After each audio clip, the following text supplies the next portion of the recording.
I had been trying to take a nap, but the boat really was shaking bad. I gave up on sleeping and went up onto the deck.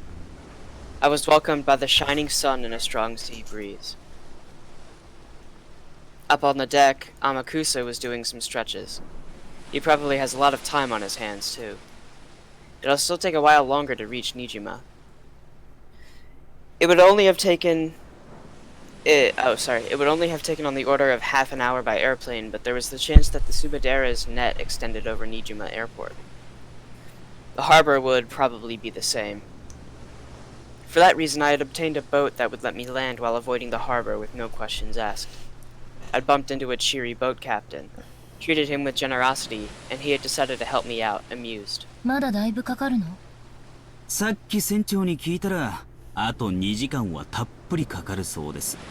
ま、贅沢は言えねえですな。いいお天気ね。焼けちゃいそう。甲板で読書ですか？本が傷みますよ。Amakusa apparently got that idea because I was clutching Maria Onechan's diary under my arm. I'd been reading it as I tried to fall asleep, which was why I had come back up still carrying it. どうですか？マリアさんの日記から六軒島の真相は探れそうですかい？さあ、あの島で何があったかなんて、どこまで調べてメッセージボトルもお姉ちゃんの日記も、魔女が闊歩するおとぎ話が記されているだけで、何も真実を語らない。お手上げよ。新島での関係者からの聞き込みに期待するしかないですね。ウィッチハンターどもが散々質問攻めにしてるでしょうから、きっと真事実なんて見つからないわよ。そこまで期待してないのに、半日も船旅をして新島に行こうなんて実に気まぐれなことです。調べたっていう自己満足のための旅みたいなものよ。本気で12年前の真実が解き明かせるなんて、私も。その自己満足が終わったらどうするつもりで？さあ、考えてないわ。新島に行って関係者に話を聞いて、最後に六軒島に行って花でも捧げたら、私の旅はおしまいね。Several days had already passed since this journey began. After being told by Baron Castell on the roof of that building to search for the truth of 12 years ago, I left on a journey akin to trying to grasp a cloud. At the same time, I felt something mystical about it, and I remember feeling as if I might be able to grasp some kind of miracle at the end of this journey. But several days are enough to bring a person back down from that high. As I stood on the roof of that skyscraper that day, my heart had nowhere left to go. It was completely dead. Wanting from the bottom of my heart to be released from the cage of my body and rise into the sky, I crossed the fence in order to die. Maybe experiencing the desire to die and actually stepping forwards, throwing my body down, caused some kind of mystical experience inside my head, making me think I had received a message from a witch. The more the excitement from jumping down lessened over time, the more I came back to my senses, the more this journey lost its meaning. But I'd never considered suspending this journey just because of that. If I stopped this journey, it would mean acknowledging that the message from that witch was an illusion. And I felt as if that meant throwing away the promise the witch had made, and any chance that someone from my family might come back. So, I'm continuing this journey because I want to believe in that illusion. I don't seriously believe that this journey will change anything. I'm even free to end it at any time. It's up to me to choose where the final destination is. In the end, this journey is only for my personal self-satisfaction. 自己満足か。聞こえは悪いですが、そいつが実は人生ってやつではないかと思ってます。傭兵家業で視線をくぐった末に至った答えだったなら、なかなか味わい深いじゃない。茶化さんでください。俺が言いたいのは、自己も何も自分を認められるのは世の中で自分だけしかいないってことです。Amakusa continued stretching as he spoke, in an annoyingly eloquent way. Hearing it told to me as though from a teacher made me instinctively want to resist, but what he was saying was extremely sensible. そうかもね。人は誰かに認められたくて努力をするわ。多くの場合、それは親ね。親に褒められたくて子供は努力を覚える。だから私は覚えなかったわけだけど。すんません。そういうつもりで言ったんじゃないです。俺が言いたいのは、自己満足大いに結構ってことなんです。誰に褒められたって、それを納得できなきゃ意味がない。逆を返しゃ、誰に褒められなくったって自分が納得できりゃそれでいいってことです。自己満足と向上心って矛盾するから、普通は悪いことって教えられるわよね。天草の論法はなんだか新鮮よ。誰かに認めてほしくて、だけれど何を努力すればいいのかわからないのが人の世の苦しみです。俺にもそういう頃があった。誰かに認められたくて、でも何を認められればいいかわからなくて、そして何をどこまで努力すれば誰に認めてもらえるかわからなくて、随分と無茶苦茶をやってきたもんです。それで天草が至った答えが自己満足だっていうの？聞こえは悪いがそういうことです。我ただ足るを知るってやつですわ。俺がこれでいいと思った人生なら、それはとやかく言われてどうこうってもんじゃない。エンジェさんの人生もこの旅も同じです。エンジェさん以外の誰にもとやかく言う権利なんてない。旅の意味と成果はエンジェさんだけが決める。エンジェさんにとって有意義な旅になったなら、それで十分なんですよ。あんたってちゃらけてる男だと思ってたけど、たまに変なこと言い出すのね。そういうことたまに言うとモテると思ってるでしょ。まさかまさか、そんなつもりで言ったんじゃありません。どうやらお一人になりたいようだ。俺は船長のところへ行っていますぜ。どうぞごゆっくり。It seemed Amakusa had decided I was in a bad mood, although I didn't feel that way myself. Maybe he had just finished a set of stretches and wanted to cool off in the shade. The sea winds were strong, but not enough to take the edge off the rays of the sun. Amakusa disappeared. Only I remained. 自己満足こそが人生か。そんなのつまらないです。人生はどこまでも強欲でなくっちゃ。I noticed that Mammon had suddenly appeared, her full hair streaming out in the wind by the prow of the ship. 強欲な人生は確かに楽しいわ。でもあなたと違って人間には寿命がある。永遠に強欲のままだったなら、人は死ぬ最後の瞬間にも欲があることになる。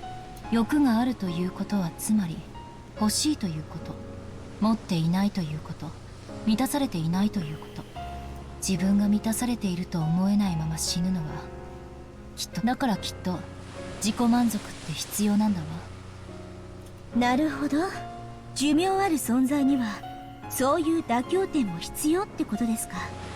私たちの主はやたらと寿命の長いお方ばかりだったんで、人間ってのは満たされるために生きてるのかしら。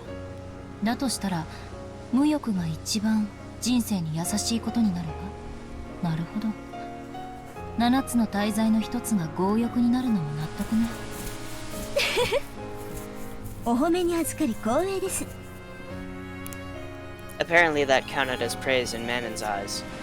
She turned and gave a graceful curtsy. エンジ様、人間は死の瞬間に満足であるために生きてるんですか？死の瞬間に何かが満たされていないのはきっと辛いんじゃない？だとしたら人間は満足な死を迎えるためだけに生きてるわけですね。より良い死のために生きてる。死ぬために生きてる。Wow, that's a hell of a thing to say. Yes, I should have expected that from a demon stake. However, her words might be the truth. Humans suffer because they aren't whole, and live only to be made whole. That might be the same, in other words, as a desire to die while whole. 言い返せないわ。人は満たされるために生きてる。そして満たされたまま死にたいと願ってる。だからその満たされ方がわからないのはとても辛いことだわ。どうやれば満たされるんです？人間の人生は。認めてもらうことよ。お前は幸せだ。誰が認めてもいいものでしたら私が認めてあげますよ。そうよ、そこなのよ。誰に認めてもらえばいいのか。その認めてくれる人を探すのが Hold it 人 here. 生の旅なんですか。 Hold it here. Mm-hmm. We're talking about acceptance. And a person needs acceptance for validation in life. Or else they'll suffer, right? Right. Well, Beatrice. yes. Yeah. And I'm assuming the person that's the true culprit behind this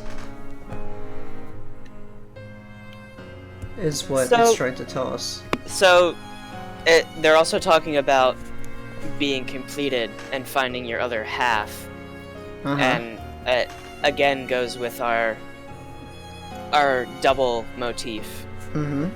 You know, And it has to do the with two sides to everyone.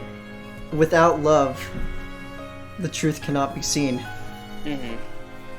So, okay, so the Beatrice in the chessboard, the player Beatrice obviously is trying to gain the acceptance of Battler. Yes. So perhaps there's a person, the actual culprit on the island is trying to gain the acceptance of somebody. Mm-hmm. The question is, who is the culprit and who are they trying to gain the acceptance of? Right. Just some theories. So I'm worried that it's Maria, because there's now an element of revenge to her storyline. Yeah, but If that actually is real, you know, what they showed us. the thing about Maria, though, is that we've seen that if she holds Aminase towards something, I'd assume it would just be Maria solely. I don't know or Rosa solely. I don't know if what Rosa did to her would be reason enough for her to go on a massacre on the island. But also, if we're thinking about the one bottle that was found that was assumed to have been sent off before everybody got to the island, it couldn't have been Maria. Yeah, that's true. And people in the comments are kinda backing up that theory that we have about the second bottle that was found, ruling out people that weren't on the islands. Mm-hmm. But anyways. Okay. So we have a couple people at least that we can rule out. Yeah. Everybody who wasn't on the islands until they took the boat in. Mm-hmm. I believe. Gotcha. Yep. So, I think it's probably somebody that's not Maria. Yeah. It has to be. Anyways. おかしな話ね。認めてもらおうと認めてもらわなかろうと自分の境遇に変化はないはずにもかかわらず、認められれば満たされ、認められないから満たされない。まるで青い鳥だわ。カゴの中にもう青い鳥はいるのに、それに気づけないからどこまでも探しに旅立たなければならない。何ですかそれ。人間の人生ってバカですね。そうね、天草は本当にいいことを言ったわ。我ただ樽を知るか。何のことわざか知らないけど味わい深いわ。つまるところ、誰かに認めてもらわなければ満ち足りないとは、すなわち自らを認められないということ。究極の自己実現はまず自分を自分で認めることだったのよ。そりゃそうです。自分が満ち足りてるって自覚できるなら誰にも認めてもらう必要なんかないですから。その小さなことに気づくだけで人間のくだらない人生の旅は簡単に終了ですね。残った時間を有意義に遊んで過ごせます。人間の人生ってバカバカしい。Mammon's choice of words was bad, but it was surely the truth. If most of a human's life is a journey wishing for someone's acceptance so that they can achieve a satisfied death, then the moment they realize that the person who accepts them is not someone else but them themselves, they can end that pointless journey. Humans who have finished that journey can probably spend the rest of their lives as they wish with their heads held high. How sublime, how praiseworthy would that be? 天草ってさ、親とはかなり仲が悪いらしいのよ。そりゃそうよね。まっとうな親なら足を洗わせたいと願うような商売だもの。別にいいんじゃない？本人が楽しいなら。まったくよね。結局はそういうことなのよ。他人が観測した自分の評価なんかどうでもいいこと。自分の存在を自分自身がしっかり認められたならそれで十分なのよ。自分に自信を持って生きられるならどんな生活だって受け入れて納得できるに違いない。天草はきっといつか戦場で流れ弾を食らって大怪我をするでしょうよ。あるいは死ぬことさえあるかもしれない。でも天草はそれを理不尽とは思わないと思う。それも人生と。あいつはケラケラ笑ってるような気がするの。いい生き様じゃない。惚れるわ。自分で自分を認められない哀れな生涯それを求めてさまよい何も受け入れられず不平不満だけを口にし満たされない哀れだわ。何の目的もなくダラダラと生きてる連中に比べたらやがてのだれ死にするかもしれないけれど自分の人生に胸を張っている天草の方がよっぽど高潔なのよ。人生悟ったものの勝ちってことじゃない？少しでも早く悟れればその分有効に残りの人生が過ごせてお得よね。At those words of Mammon's, I finally came to terms with a certain fact.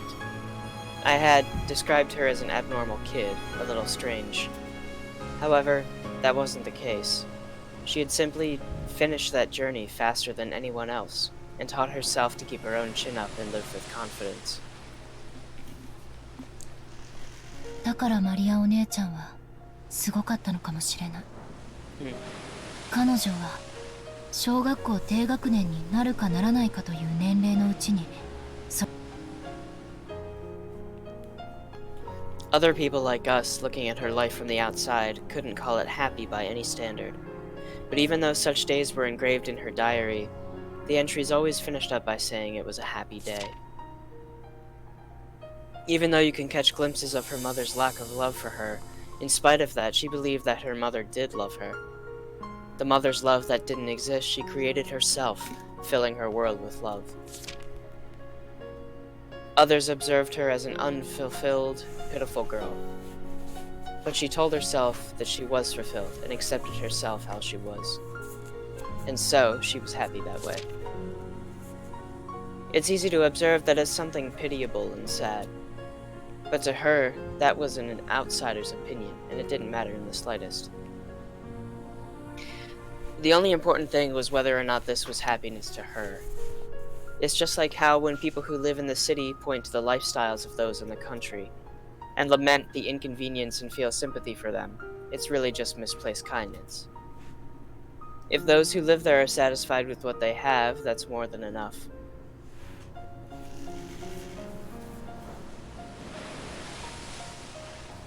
私ようやく気づいたわ。今気づいた。マリアお姉ちゃんにひどいことをしたのよ。あの日にあなたたちにも作太郎にも。魔法があるかないかそれを決めるのは他人じゃないわ。自分よ。マリアお姉ちゃんにとって魔法があるかないかはマリアお姉ちゃんが決めるべき問題で、なのに私は幼いあの日口にしてしまった。魔法なんてあるわけないって。彼女を傷つけてしまった。 To me, magic doesn't exist, but that's my world. Denying Onechan's world as well just because of that was totally barking up the wrong tree. マリアージュ・ソルシエルはマリアお姉ちゃんの作った魔女同盟。私はそれに誘われて一緒に魔女になろうと言われたの。新しい面白い遊びだと思って、私はしばらくの間それでも幼さゆえの残酷さ、途中で飽きてしまった。そして鋭利な言葉で彼女の純粋無垢な心を切り裂いてしまったの。あの時大喧嘩をしたはず。私はすぐに忘れてしまったけれど、彼女には忘れられないものだった。なぜなら彼女にとって魔法は確かに存在する自然な力で、それは私とも共有できると信じていたから。マリアお姉ちゃんにとって魔法は世界を幸福に解釈できる、いえ全てを幸福にできる、まさに魔法の力だった。それを私にもお裾分けしたかっただけ。その気持ちを幼い私が引き裂いた。だから彼女は誰とも魔法は分かり合えないと殻の中に閉じこもってしまったのよ。だとしたらマリア卿もやはり人生の旅は終わってないわけね。自分に納得できてるなら園児様に否定されたくらいでへこむ必要なんてないわけだし。お姉ちゃんは幼かった。天草みたいな達観にはまだ至ってなかったのよ。はあ、だからこそわかるわ。マリアージュ・ソルシエルという魔女同盟がなぜ必要なのか。 An alliance where each accepts that the other is a witch. そうよ。それが確かマリアージュ・ソルシエルの取り決めの第一条だった気がする。同盟の魔女は互いを魔女と認め尊敬し合うことって、それこそが魔女同盟の一番の。 Maria Onechan wanted to share with me the secret laws for making the world happy, called magic. But I was young, and she was too. I hurt her with innocent cruelty. 私はあの日に言ったわ、暴言を。あなたたちやサクタロン存在するわけがないって。失礼しちゃうわ。私たちが存在するって自魂が寝ぼけてる人間どもとはわけが違うのよ。我を思うゆえに我あり、魔法を認めようと否定しようと、私たち煉獄の七姉妹という魔法が存在することは、園児様の言葉を借りるなら、私たちが自らをそう認めている限り。それを他者である私が否定するのはまさに暴力だわ。それはきっと実の母にお前なんか生まれてこなければよかったと、いいえ消えてしまえと怒鳴り。 Even after being slammed by all those words, Maria Onechan's magic made her believe in her mother's love. Saktaro, her magic friend, always encouraged her. He kept saying that her mother loved her, that she was coming home late because of her work, and that she would definitely bring back a present. Even after Maria learned the fact that it really wasn't because of work, magic still kept her believing that. So by believing that her mother loved her, by accepting herself, she filled her world with love and peace and serenity, and established it perfectly. 12年前に何があったのか、私の家族がどうなったのか、それを探る旅じゃなかったのよ、これは。ならこの旅は何なの？マリアお姉ちゃんにあの日のことを謝る旅だったのよ。どうしてかわからないけどそう思うの。あの日彼女を傷つけなければ12年前の事件は起こらなかったんじゃないかって、そう思うの。 I have no basis for it. I don't have a clue how hurting Onechan would be connected to that mysterious incident several years later. But for some reason, I can't imagine that there is no connection. A witch caused that incident, and the culprit is the Golden Witch Beitarichi. Beatrice was a part of the Mariage Sorcière alliance of witches. I had horribly hurt the other witch of that alliance. I had hurt her by saying that magic doesn't exist. And that's why several years later an inexplicable crime by a witch occurred. And that 2-day period, which can't be explained with anything but magic, was thrust in my face via a message bottle. Wait. 私は無関係じゃないのよ。 And that was why an inexplicable crime by a witch had occurred? That's what you said? Because an inexplicable crime by a witch had occurred because someone had hurt somebody else.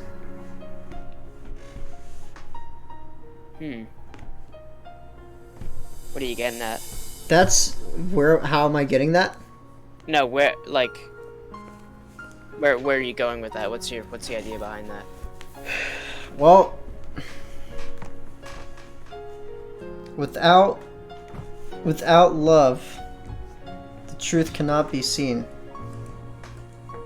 Somebody hurt somebody else.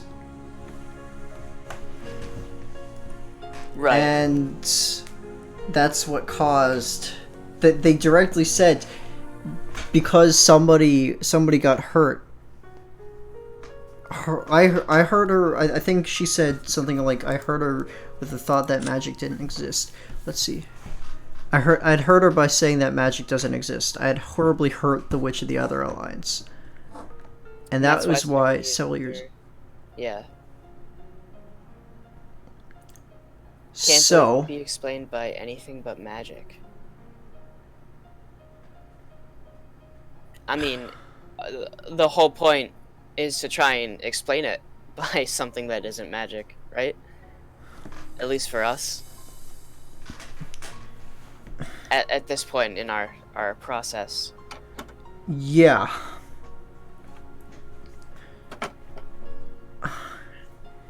If we go by this could be a result of some type of lover's quarrel.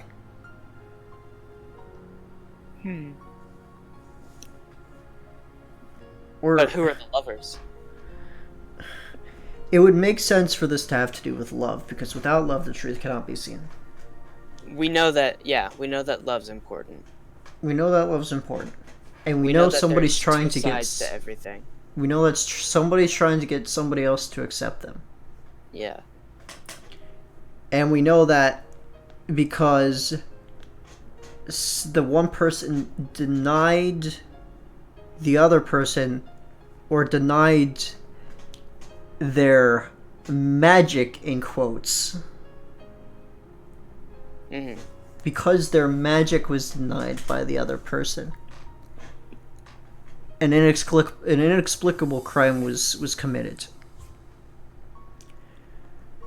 The question is, who are the people, and what was the magic that was denied? Right. Obviously, magic isn't actually magic, but it's probably symbolic for something. So, denied love? Yeah, Is that the idea? Like, I think that's actually on the right page, because sometimes love could be considered magic or a blessing. And there have been a lot of times in the past where magic has been used to bring two people together. I mean, you know, George and Shannon, Cannon and Jessica.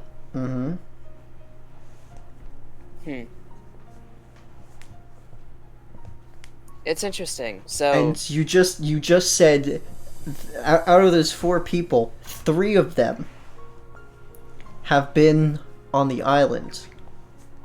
3 of them live permanently on the island. that's true. George doesn't, but 3 of them do. Cannon, Shannon, and Jessica.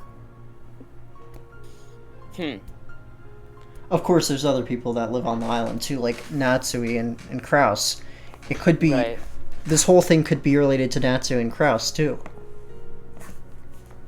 Although, I mean, if you think about it, it could link all the way back to Kinzo again, right? Yes. Like, Kinzo's love for Beatrice isn't reciprocated. There's a denial of love there from her side, you know? But then who would be the Beatrice? So you're saying Kinzo legitimately loves somebody on the island? Yeah, it could be. And then that person... Kinzo fell in love with Jessica. No. Blonde hair. I really don't know, man. I'm not sure. I'm just gonna be rambling, so we should keep going. Okay. Too far. We don't need to bring we don't need to bring incest into this. All right. All right. I'm sure that it's unrelated. Everything is unrelated. 偶然かもしれないし、運命かもしれない。なぜか Angie says she's not unrelated though. 私はそう思うようになったわ。Not blood related. 根拠は？ないわ。勝手にそう思ってるだけ。 Freaking Japan, man. 日本人って面白いわね。Yeah, they sure are. 被害者であっても自分に非があったように感じて勝手に謝り出す。家族を奪ったベアトリーチ様憎しって言うなら理解も。勝手に非を感じて謝りたくなってくるなんて本当に変わってるわ。もちろんベアトリーチェは憎いわよ。その気持ちがなければこの旅は続かないわ。でも旅にもう一つ目的を見出してもいい。12年前の魔女に復讐する旅にさらに昔の罪を謝罪する目的を加えたっていいんだわ。六軒島に行ってあの日の暴言を詫び花を手向けることくらいはできる。 Oh, maybe the answer to this 花より entire もっといいも VN のがある is わ。 maybe it's the friends we made along the way, John. No meme. Not that one. そしてその方がお姉ちゃんにはふさわしいと思う。 Maybe Battler needs to fight for the love of his family instead of revenge against Beatrice. Maybe it's something sappy like that. Oh, did I just skip something?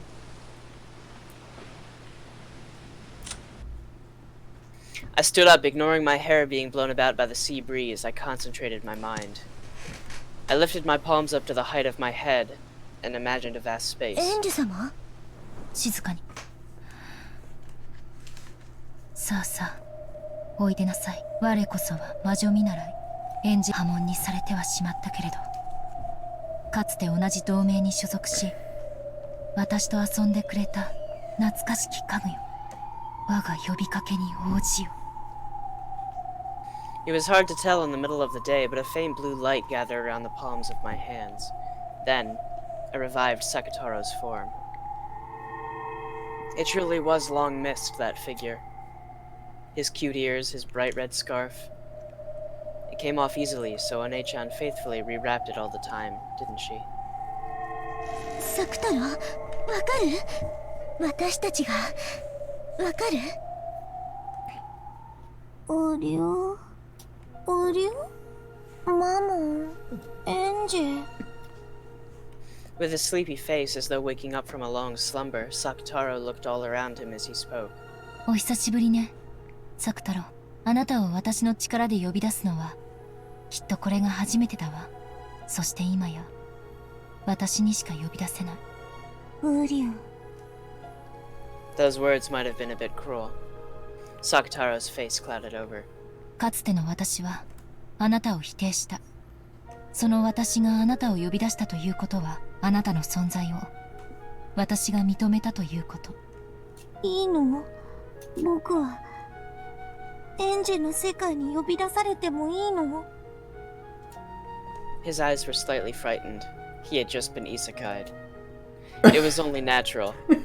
I, who had played with him like a friend before, had one day suddenly denied him and tried to burn him with the anti-magic toxin. It was only natural that he was scared. 謝るわ。あの日のこと。マモンにも。そして、みんなにも。At some point, the rest of the seven sisters had gathered on the deck.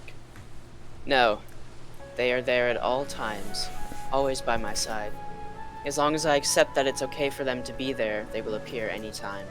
あなたたちは確かに存在するわ。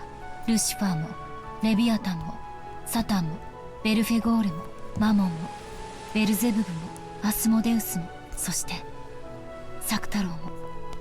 よろしいのですか？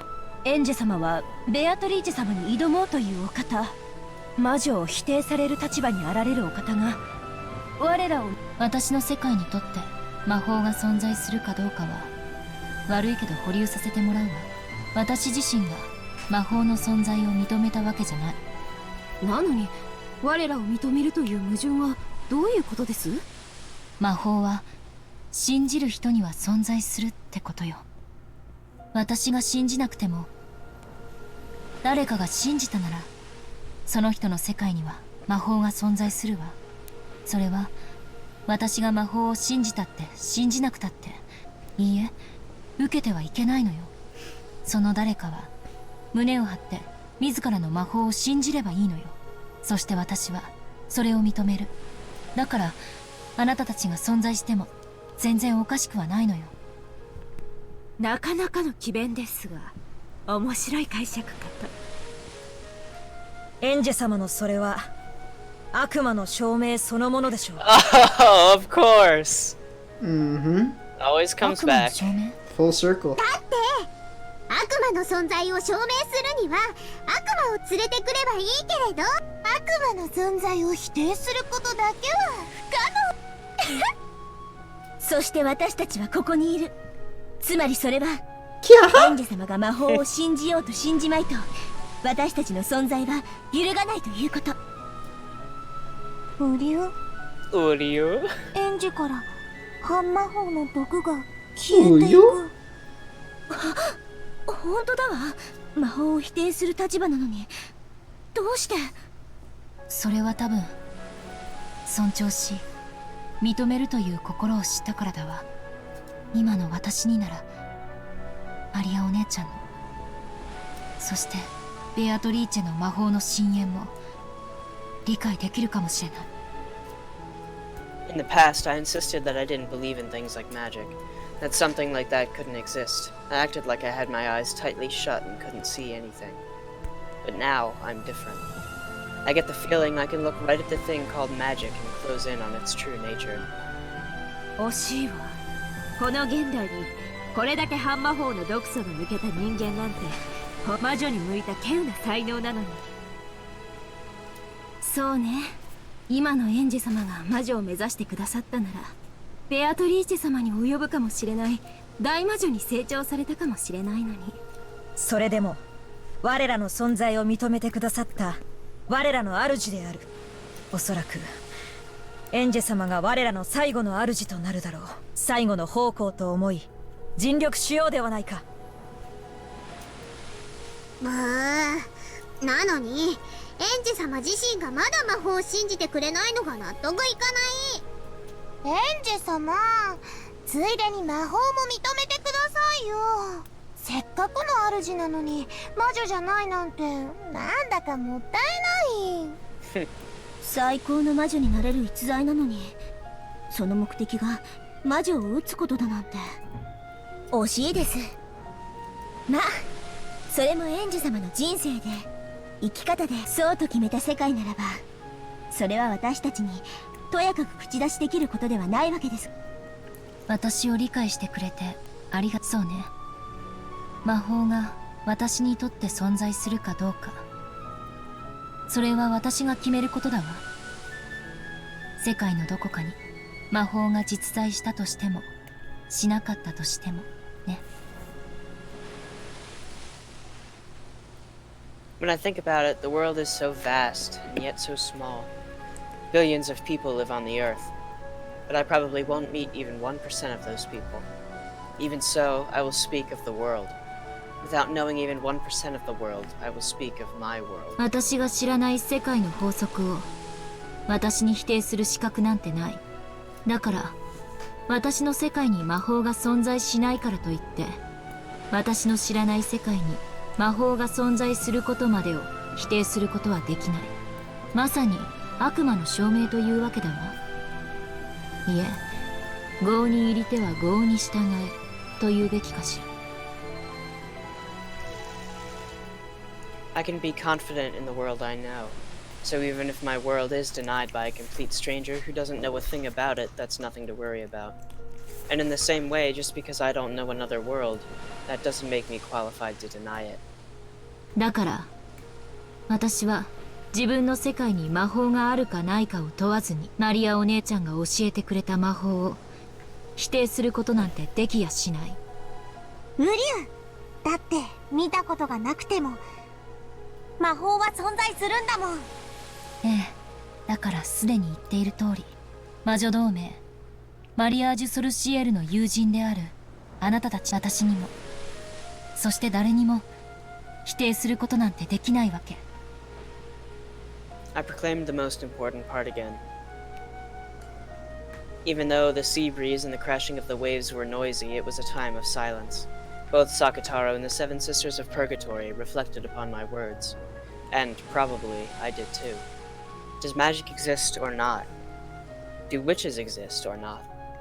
I reflected on the fact that while ignoring what the answer was within my world, I had declared openly that I would accept their existence despite it being a contradiction. ありがとう、エンジェ。そこまでお認めになったなら魔女もお認めになって。いえ、愚問でした。その問いに対する答えをすでにエンジェ様は明確にお持ちだ。ごめんね、魔女がこの世界のどこかにいるかもしれないことを。でも私の世界は揺るがない。魔女も魔法も認めない。六軒島の真実は必ず暴いてみせるでしょ。ええ、それが私の世界よ。仮に本当に魔女が存在したとしても私の世界では認めないわ。当の魔女にどれだけ言い寄られたとしてもね。エンジェ様のお立場は魔女を撃つこと、そしてそのお気持ちにいささかの揺らぎもないこと、よくわかりました。我らはエンジェ様の家具、煉獄の七姉妹。いつでもおそばに、お役に立てる日が来るのをいつまでもお待ち申し上げております。エンジェ様が魔法を信じてくれない以上、話し相手くらいにしかなれないけれど、今は十分よ。私たちに存在できる余地を残してくださった。それだけで私たちはエンジェ様に感謝し、つまり私たちはまたみんなといられるんだね。うりゅう、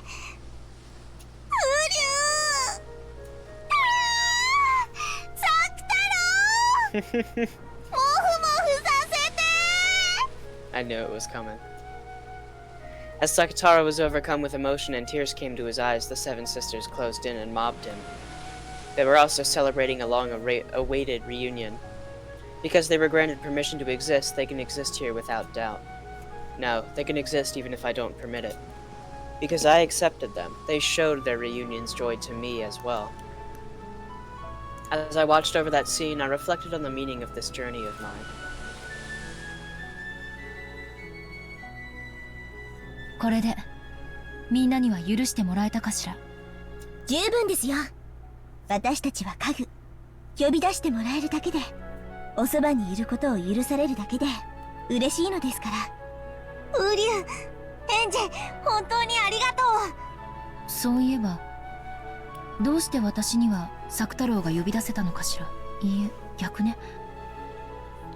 どうしてお姉ちゃんには作太郎が呼び出せなかったの Yeah, か。 I was gonna bring that up because Beitsuichi said he couldn't be summoned because his mother had denied him.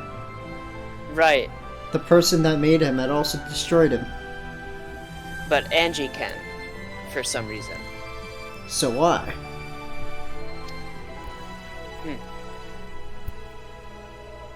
Maria Onechan had despaired, thinking that Sakataro had died, which told me that she hadn't been able to summon him like this anymore.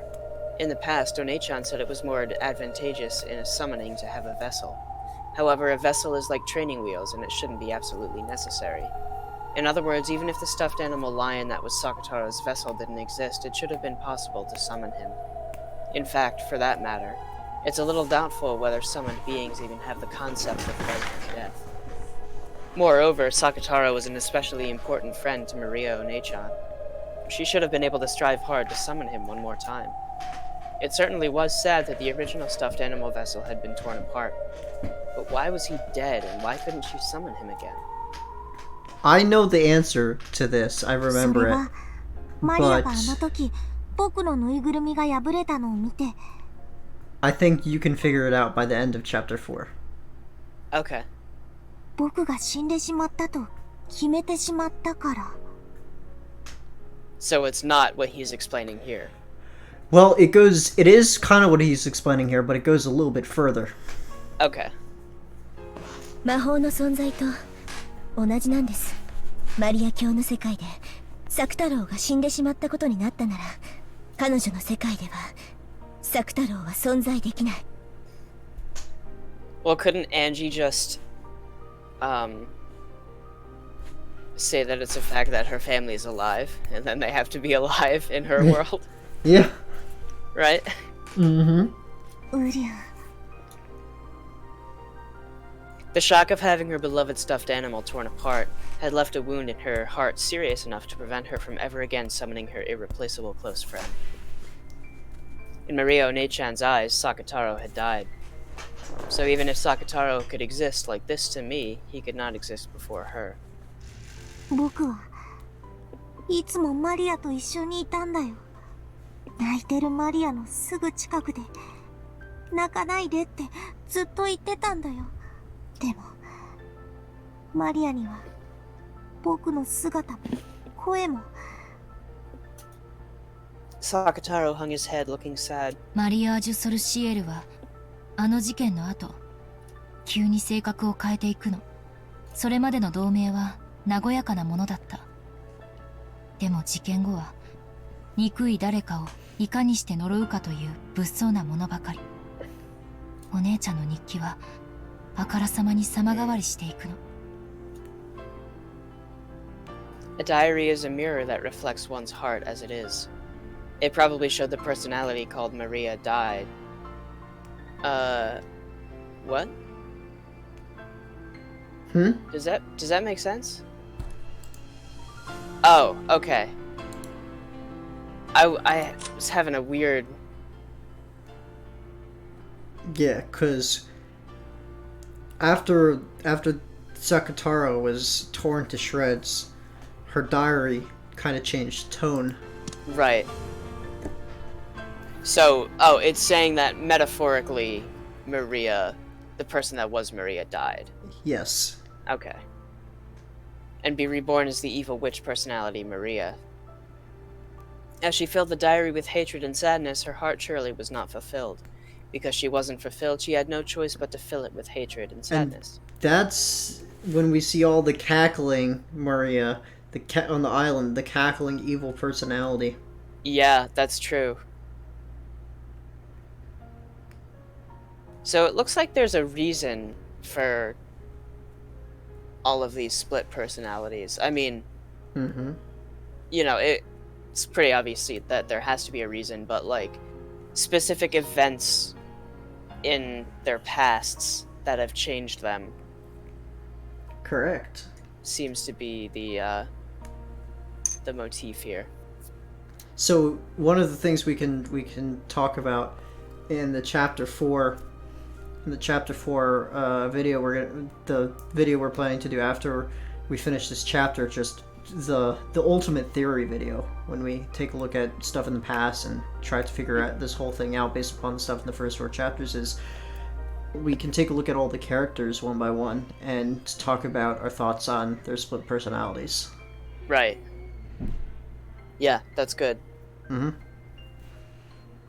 I wonder if her unfulfilled soul has a hole opened in its chest from sadness even now, and continually wanders, tears dripping down and calling Sakataro's name. あなたがお姉ちゃんには必要なのよ。ウリュウ。どうしたらあなたをマリアお姉ちゃんの世界で蘇らせられるの？その方法がわかれば、私はお姉ちゃんを救うことができる。それが私に課せられた贖罪の方法なのよ。どうすればサク太郎は蘇るの？マリアにとって僕のよりしろは特に重要な意味を持ってたか。よりしろ、つまりライオンのぬいぐるみを蘇らせることができれば。でも僕のぬいぐるみはローザママの手作りだから。Even inside the diary, Maria One-chan had asked this of Beatrice, and had been refused for the same reason. The magical significance of a stuffed animal being unique and handmade is very large. Then, if we could make the same thing once more, but Aunt Rosa is already gone from this world, we can never make the same thing 同 again. じぬいぐるみをもう一つ作ってあったとか、そういうことはないの？彼はマリア教の誕生日プレゼントのために作られた世界でたった一つのぬいぐるみ、手作りでたった一つのよりしろなんです。だから大きな魔力を秘めているんです。そして失われたらもう二度と手に入らない、蘇らない。ウリュウ。 Maria One-chan knew that, so when she saw that stuffed animal, unique in the world, be torn apart, she despaired.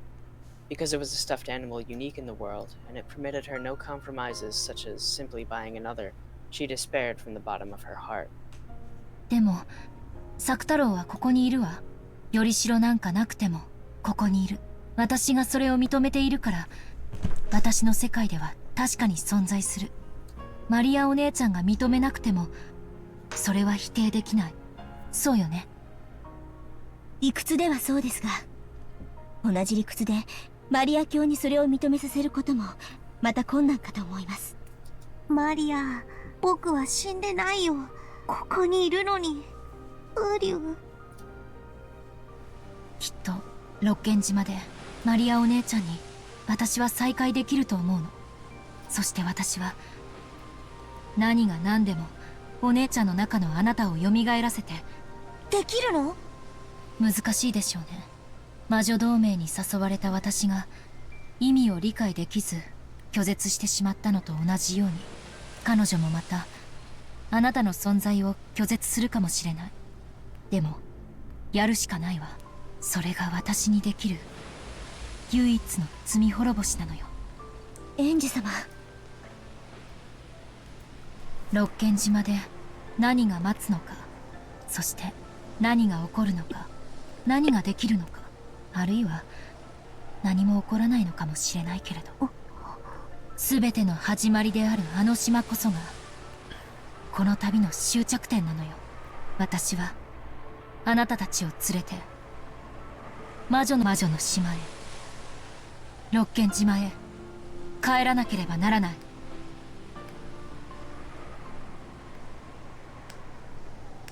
Even though the rays of sun had been so strong, at some point clouds had started to hang over us. The spray hitting my cheek might not all be coming from the crashing waves. エンジェさん、軽く一雨来そうですぜ。下へ降りた方がいいんじゃないですか。Amakusa called out to me with an expression of surprise that I was still here.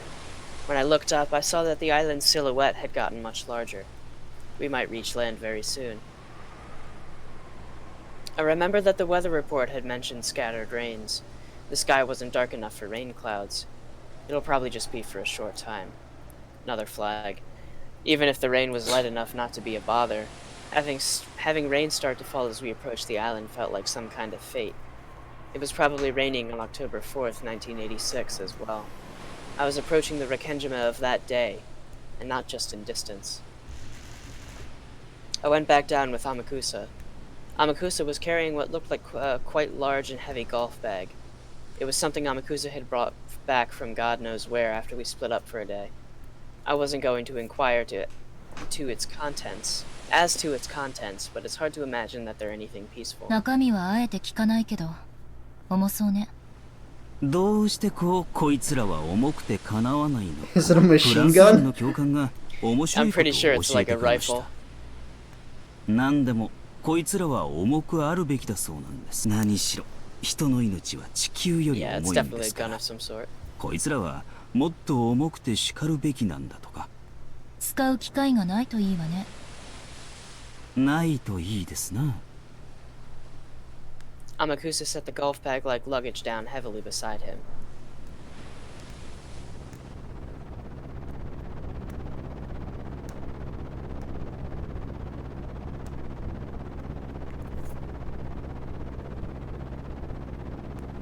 A two-propeller aircraft touched down on the runway. With the weather in these conditions, it could not have been a pleasant flight. Everything after this flight had been suspended due to the weather. Oh no. Cutting through the drizzle as she traversed the runway, Sumadera Kasumi entered the lobby with 2 black suits as guards. The 4 black suits who had been waiting inside the lobby stood up and respectfully lowered their heads. お疲れ様です。プロペラ機ってのは揺れるわね。二度と乗りたくないわ。お車を用意しております。どうぞこちらへ。They went into 2 luxury cars that had been rented. エンジェは六軒島へ向かうはずよ。無人島とは実に都合がいいわね。お道具は用意できてるんでしょうね。Tools. The black suit in the passenger seat lifted a heavy bag that had been by his feet onto his lap, opened the zipper wide, and showed Kasumi the contents. Inside were several blocky objects wrapped tightly in silver aluminum foil. He peeled one open to show her. Out peeked a black, blunt automatic pistol. Tools! Tools! I have to have my tools! Dual Berettas. Oh, that's that chapter. Alright. It's heating up. It definitely is.